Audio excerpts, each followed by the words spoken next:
کہ جب کہہ رہے ہیں کہ یہ ہماری بدعمالی کا نتیجہ ہے تو پھر اس بدعمالی کو دور کرنے کے لیے اپنی اصلاح کی یہ فکر ایسی پیدا کریں جیسے کہ کوئی بیماری لگ گئی ہو انسان کو تو چین نہیں آتا جب تک علاج نہ کرے. پیٹ میں درد ہو رہا ہے تو جب تک دوا نہیں کھا لے گا اور جب تک کہ اس کا علاج نہیں کر لے گا اس وقت تک چین نہیں آئے گا، انسان تڑپتا رہے گا.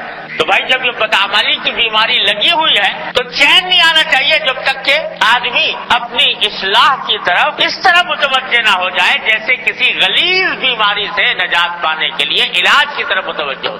وہ کیسے کہ صبح سے لے کے شام تک کی زندگی کا جائزہ لے، کہاں کہاں میں گناہوں میں، غلطیوں میں، خطاؤں میں گھرا ہوا ہوں، عبادتوں میں کہاں کوتاہی ہو رہی ہے، اللہ تبارک و تعالیٰ کی عبادت میں کہاں کوتاہی ہو رہی ہے، نماز جس طرح پڑھنی چاہیے ویسی پڑھ رہا ہوں کہ نہیں، نماز باجماعت کی پابندی کر رہا ہوں یا نہیں، نماز میں حاضر ہوتا ہوں تو خشوع کرنے کا اہتمام ہے کہ نہیں ہے، اللہ تبارک و تعالیٰ کے حضور جیسے خشوع کے ساتھ نماز پڑھنی چاہیے اس طرح پڑھ رہا ہوں کہ نہیں پڑھ رہا. اس طرح جائزہ لے کے دیکھو گے تو اپنی عبادتیں بھی خطاؤں کا مجموعہ نظر آئیں گی، اپنی عبادتیں بھی خطاؤں کا مجموعہ نظر آئیں گی. تو ان کو درست کرنے کی فکر پیدا کرو. اور ہمارے حضرت فرماتے تھے کہ اللہ میاں ہی سے مانگو، اللہ تعالیٰ ہی سے کہو کہ اللہ یہ میں اقرار کرتا ہوں، اقراری مجرم بن کر آپ کے حضور حاضر ہوں، اقرار کرتا ہوں، توبہ کرتا ہوں، استغفار کرتا ہوں، اس حالت کی کو بدلنے اور اس کی اصلاح کرنے کا ارادہ کرتا ہوں، لیکن میرے بس میں نہیں ہے جب تک کہ آپ مجھے اس کی ہمت اور حوصلہ عطا نہ فرما دیں. اللہ توفیق عطا فرما دیں. اللہ تعالیٰ سے مانگو اور اپنی سی کوشش پوری کر لو اس کو درست کرنے کی. معاملات کو دیکھو کہ آیا جو کمائی کر رہا ہوں حلال ہے کہ حرام ہے، کوئی پیسہ ناجائز تو نہیں آ رہا، کوئی حرام کا تو نہیں آ رہا. معاشرت کو دیکھو، ماں باپ کے ساتھ کیا واقعی ویسا سلوک کر رہا ہوں جیسا کہ قرآن نے بتایا، جیسا کہ نبی کریم صلی اللہ علیہ وسلم نے جس کی تلقین فرمائی ہے. ماں باپ کے ساتھ ویسا ہی سلوک کرتا ہوں، حسن سلوک یا اس میں کوتاہی ہے؟ اگر ہے تو اس کو دور کرو.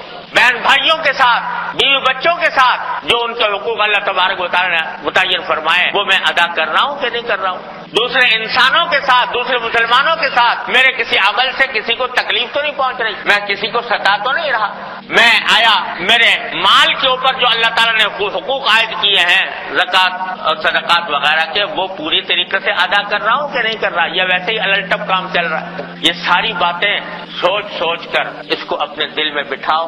اور ہمارے حضرت فرمایا کرتے تھے کہ ایک فہرست بنا لو، جب جائزہ لوگے تو غلطیاں خامیاں نظر آئیں گی، ان خامیوں غلطیوں کی ایک فہرست بنا لو کہ بھئی یہ میرے اندر خرابیاں ہیں، ان کو دور کرنا ہے، اور اس کو دور کرنے کی فکر میں لگ جاؤ. کوئی قدم تو بڑھاؤ اس طرف.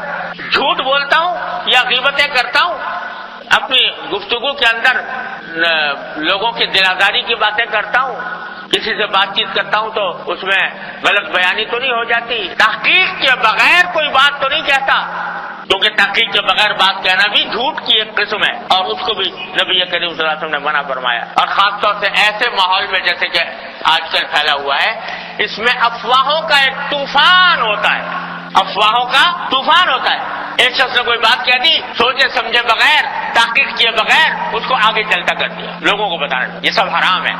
حدیث المرء بكل ما سمع، کہ جو بھی سنا وہ چلتا کر دے آگے. تو یہ سارے گناہ ہیں جنہوں نے معاشرے کو ہم لوگوں کو اپنے لپیٹ میں لیا ہوا ہے. ان سب کا جائزہ لے کر اس کا اپنے پاس فہرست بناؤ اور اس سے نجات حاصل کرنے کی عملاً کوشش بھی کرو، اللہ تبارک و تعالیٰ سے دعا بھی کرو کہ اللہ مجھے اس سے نجات دے.